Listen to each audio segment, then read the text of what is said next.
Brought you the market record day earlier. Let's talk about the U.S. economy and other topics tonight with Commerce Secretary Wilbur Ross, who joins us from Palm Beach Gardens, Florida. Mr. Secretary, thanks for being here.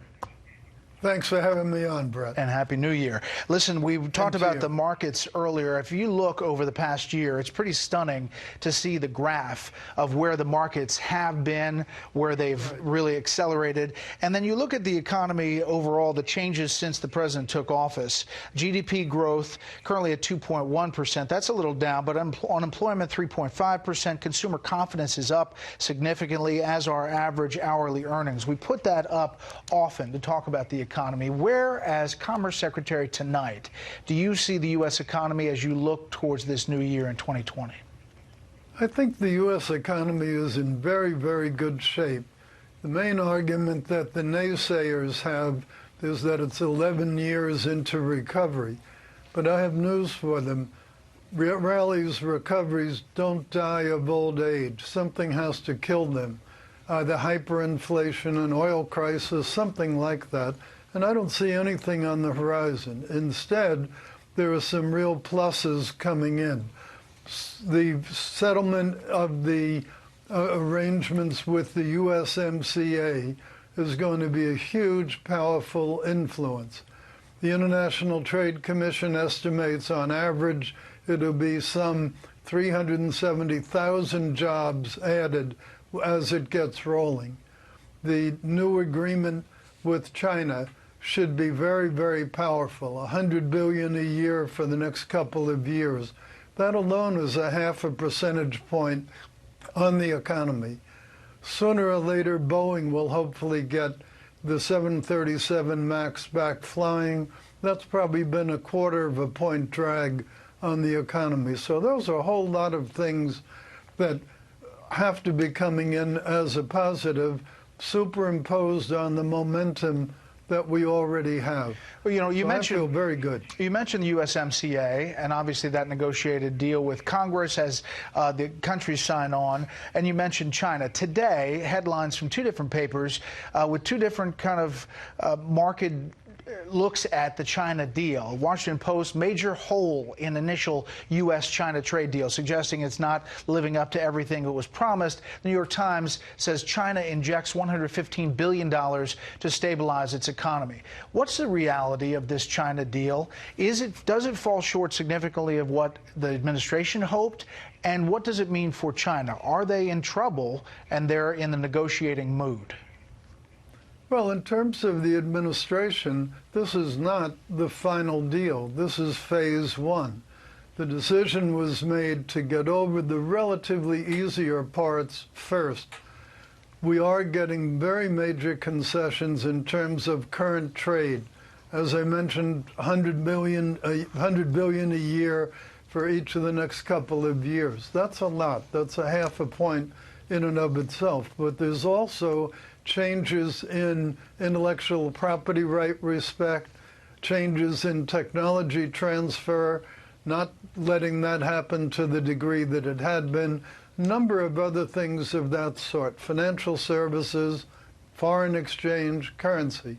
So considering that it's only first phase, I think it's a very monumental achievement. The real test, though, will come in the next phase, because that's the really hard things that will require major structural reforms to the Chinese economy. But even before that, just the very fact that we have a very clear enforcement mechanism in this agreement is an enormous step forward. No trade agreement has ever had as powerful an enforcement mechanism as we have here. You know, I saw you on the list to travel to Davos, Switzerland for the World Economic Forum. Is President Trump going to attend this year? Well, he's announced that he intends to. As you can appreciate, his schedule is not totally within his own control. But I was with him when he went 2 years ago, and it was a rousing success. The very fact of him coming, the very fact of him stating very clearly his position on a variety of issues made a very, very powerful impression on the people there. We all would have gone last year, except obviously with the budget crisis, it was inappropriate to go traveling while that was still a work in progress. I want to play a soundbite from that 2018 trip where the president was in Davos. Here's what he said back then.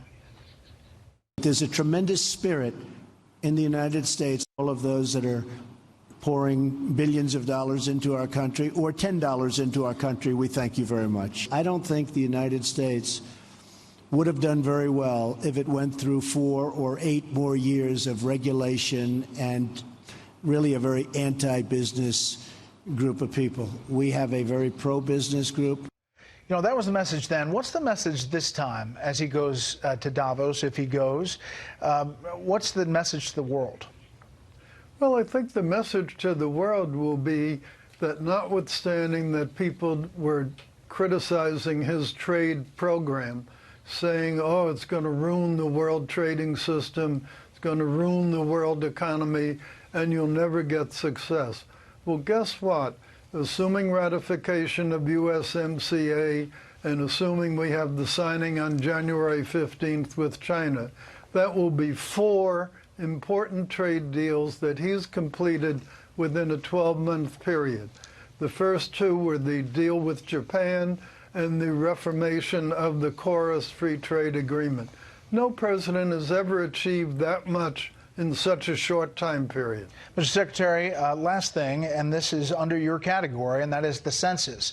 Obviously, it's been controversial in the courts, but just the logistics of it is a big, big job. You have only one state so far that I can see, Nebraska, the first state agreeing to share driver's license records with your department, with the U.S. Census Bureau, falls under Commerce. Are there going to be challenges for you in 2020 for this census, and where does it stand tonight? Well, first of all, we've had very good success in getting records and joint ventures set up, not only with most of the states, on the SNAP records, on the WIC records, on the TANF records, all kinds of records that we can use to cross-check a far greater abundance of federal records than we ever had available before, and that became available this time because of the president's executive order. So we're feeling very, very good about the increased flow of very reliable administrative records that we will have available.